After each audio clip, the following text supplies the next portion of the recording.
രാജാക്കന്മാരുടെ ഭരണം അവസാനിച്ചപ്പോൾ രാജാക്കന്മാർ ജനാധിപത്യ ഭരണകൂടത്തിൻ്റെ കയ്യിലേക്ക് ക്ഷേത്രത്തിൻ്റെ ഭൂമിയെ ഏൽപ്പിച്ചു. അന്നൊരു കണ്ടീഷൻ ഉണ്ടായിരുന്നു, ആയിരക്കണക്കിന് ഏക്കർ ഭൂമി ഈ സർക്കാരിന് ഉപയോഗിക്കാം, പകരം ക്ഷേത്രത്തിന് നിശ്ചിതമായ പണം തിരിച്ചു കൊടുക്കണം. അല്ലാതെ ഇവിടുത്തെ പിണറായി സർക്കാരോ മറ്റേതെങ്കിലും സർക്കാരോ കൊടുക്കുന്ന ഔദാര്യമല്ല. എപ്പോഴും പറയുന്ന ഒരു കാര്യമുണ്ട്, സർക്കാരിൻ്റെ പണം എടുത്ത് ക്ഷേത്രങ്ങൾക്ക് കൊടുക്കുന്നു, പൊതുഖജനാവിലെ പണം ക്ഷേത്രങ്ങൾക്ക് കൊടുക്കുന്നു എന്ന്. ചെറിയൊരു കണക്ക് പ്രകാരം തന്നെ കേരളത്തിൽ 10,000 ഏക്കർ അതിലേറെ ഭൂമി ക്ഷേത്ര സ്വത്തുകൾ കൈകാര്യം ചെയ്യുന്നത് സർക്കാരാണ്. കേരളത്തിലെ മൊത്തം ക്ഷേത്രങ്ങളിൽ ഏകദേശം 10% ക്ഷേത്രങ്ങൾ നമ്മുടെ ഗുരുവായൂരും ശബരിമലയും വൈക്കം കാടാമ്പുഴ അടക്കമുള്ള സമ്പത്ത് കുമിഞ്ഞുമൂടുന്ന ക്ഷേത്രങ്ങൾ എടുത്തുകൊണ്ട് അവിടെ വരുന്ന വരുമാനത്തിൻ്റെ ഒരു വർഷത്തെ വരുമാനമുണ്ടെങ്കിൽ ഇവിടെ ഒരു പതിത ഹിന്ദു ഉണ്ടാകുമായിരുന്നില്ല. അപ്പോൾ ക്ഷേത്രത്തിലേക്ക് അമ്പലം ചുമരല്ലേ വിഗ്രഹം കല്ലല്ലേ എന്ന് പറഞ്ഞ, ഗുരുവായൂർ അമ്പലം പൊളിച്ച് അവിടെ കപ്പ വെക്കണം എന്നൊക്കെ പറഞ്ഞ കമ്മ്യൂണിസ്റ്റുകാരൻ കയറിക്കൂടുന്നതിൻ്റെ ഉദ്ദേശം ക്ഷേത്രത്തിലെ ഭണ്ണാരത്തെ കണ്ടുകൊണ്ടാണ്. പിന്നെ ക്ഷേത്രത്തിലേക്ക് അടുത്തുകൊണ്ടിരിക്കുന്ന ഹിന്ദുക്കൾക്കിടയിൽ അന്ധചിത്രത്തെ ഉണ്ടാക്കുക എന്ന ലക്ഷ്യത്തോടു കൂടിയാണ്. ഇന്ന് ബലികർമ്മം ചെയ്യുവാൻ, കർക്കിടകത്തിലും തുലാത്തിലും ഒക്കെ ബലികർമ്മം ചെയ്യുവാൻ ഞങ്ങൾ നിശ്ചയിക്കുന്ന ആൾ മതി എന്ന് പറയുന്നത് അവരൊരിക്കലും ഇതിൽ എക്സ്പേർട്ടായിട്ടുള്ള ആളുകളല്ല.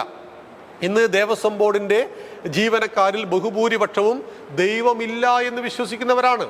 ഗുരുവായൂർ അമ്പലത്തിൽ പണിയെടുക്കുന്ന ഒരു 40% ആളുകൾ ഗുരുവായൂരപ്പനിൽ വിശ്വസിക്കാത്തവരാണ് എന്ന് നാം ഓർക്കുക. ഇതിനൊക്കെ നമുക്ക് തീർച്ചയായിട്ടും ആരോഗ്യകരമായ പ്രതികരണവും പ്രതികാരവും ചെയ്യേണ്ടതുണ്ട്. അത് തീർച്ചയായിട്ടും ഹിന്ദുക്കൾ ചെയ്തിരിക്കും. അത് ചെയ്യുവാൻ കാലമേൽപ്പിക്കുന്ന ഒരു നിയോഗവുമുണ്ട്. കമ്മ്യൂണിസ്റ്റ് പാർട്ടി ഹിന്ദുവിനെ നശിപ്പിച്ചുകൊണ്ട് ഹിന്ദു സംസ്കാരത്തിനെതിരെ ശബരിമലയെ നശിപ്പിക്കുക, സരസ്വതി ദേവിയെ ഉടുതുണിയില്ലാതെ വരക്കുക, എന്നാൽ ഇസ്ലാമിൻ്റെ ഒരു കാര്യത്തിലും ഇടപെടില്ല. നമ്മൾ പിണറായി വിജയൻ്റെ ഒരു കാര്യം കണ്ടു.